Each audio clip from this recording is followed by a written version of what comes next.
Underground coaching, man made बाढ़, कागजी system और उम्मीदों की मौत। राउज आईएएस में 3 छात्रों की मौत का जिम्मेदार कौन? ऐसे कई सवाल आपके मन में भी उठ रहे होंगे। आज हम बात करेंगे इसी त्रासदी पर और कोशिश करेंगे इन सभी सवालों के बारे में विस्तार से जानने की।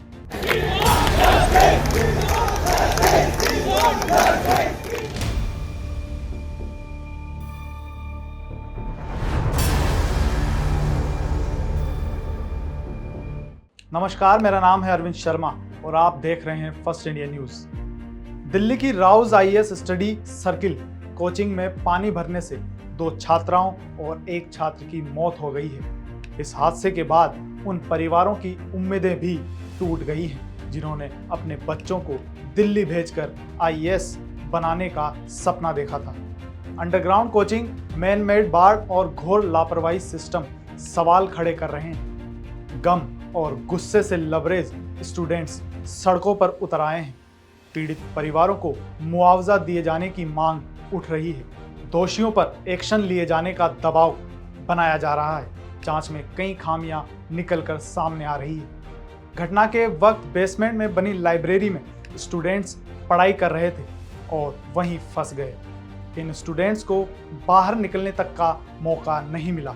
कोचिंग संचालक ने बेसमेंट में लाइब्रेरी बनाई है। पुलिस ने एफआईआर दर्ज कर ली है। इनमें कोचिंग सेंटर का मालिक और कोऑर्डिनेटर शामिल है। जिन स्टूडेंट्स की जान गई है उनमें उत्तर प्रदेश की अंबेडकर नगर की श्रेया यादव, तेलंगाना की तान्या सोनी और केरल के एर्नाकुलम के नवीन डलविन का नाम शामिल है। एफआईआर के मुताबिक कोचिंग सेंटर के मालिक ने स्वीकार किया है कि बेसमेंट में जल निकासी की कोई व्यवस्था नहीं थी, जिसके कारण हादसा हुआ है। दिल्ली पुलिस ने घटना के कारण की जांच के लिए कई टीमें गठित की हैं। अब तक की जांच में घटना के 2 मुख्य कारण सामने आए हैं। पहला, मानसून की शुरुआत से पहले सड़क किनारे नालियों की साफ सफाई नहीं हो सकी और दूसरा, बेसमेंट जहां लाइब्रेरी थी वहां पानी निकालने की कोई व्यवस्था नहीं थी। ये पूरा मामला ओल्ड राजेंद्र नगर का है। शनिवार शाम करीब 6:20 पर भारी बारिश हुई और मुख्य सड़क पर पानी भर गया। प्रत्यक्षदर्शी बताते हैं कि राउज आईएएस स्टडी सर्किल के बेसमेंट में लाइब्रेरी है और वहां स्टूडेंट्स पढ़ाई कर रहे थे। कोचिंग सेंटर में पानी जाने से रोकने के लिए गेट बंद किया गया था। इस बीच कुछ वाहनों के स्पीड से गुजरने के कारण प्रेशर बढ़ा तो पानी कांच का गेट तोड़कर सीढ़ियों से बेसमेंट में जाने लगा और 2 मिनट के अंदर 10 से 12 फीट तक पानी अंदर समा गया। लाइब्रेरी में बैठे 30 से ज्यादा स्टूडेंट्स फंस गए। बेसमेंट के दरवाजे पर कुछ दिन पहले ही बायोमेट्रिक सिस्टम लगाया गया था। स्टूडेंट्स की एंट्री बायोमेट्रिक तरीके से होती है। पंच करने से ही गेट खुलता है। संभवतः पानी भरने और बिजली सप्लाई न होने से बायोमेट्रिक सिस्टम फेल हो गया। ऐसे में अंदर फंसे स्टूडेंट्स बाहर नहीं निकल सके। शॉर्ट सर्किट या बिजली बंद होने से यह सिस्टम काम नहीं करता है। प्रत्यक्षदर्शी स्टूडेंट्स बताते हैं कि बहाव बेहद तेज था। बाहर निकलने का कोई दूसरा रास्ता नहीं दिख रहा था। कई स्टूडेंट्स को रस्सियों की मदद से निकाला गया। यह पहली बार नहीं है। हफ्ते भर पहले भी बारिश के बाद इसी कोचिंग सेंटर के बेसमेंट में पानी भर गया था। उस समय छात्रों को ऊपर ही रोक दिया गया था, यानी किसी स्टूडेंट्स को नीचे नहीं जाने दिया गया था। छात्र बताते हैं कि बेसमेंट में पानी की वजह से कई बार तो क्लास तक कैंसिल हो चुकी है। एमसीडी के एक अधिकारी ने कहा, सुरक्षा उपाय सुनिश्चित नहीं किए गए। संस्थान के मालिक की घोर लापरवाही पाई गई है। बेसमेंट में लाइब्रेरी अवैध रूप से चल रही थी। इसमें सिर्फ एक एंट्री और एग्जिट पॉइंट था और यह बायोमेट्रिक था। बाढ़ के कारण सिस्टम बंद हो गया था।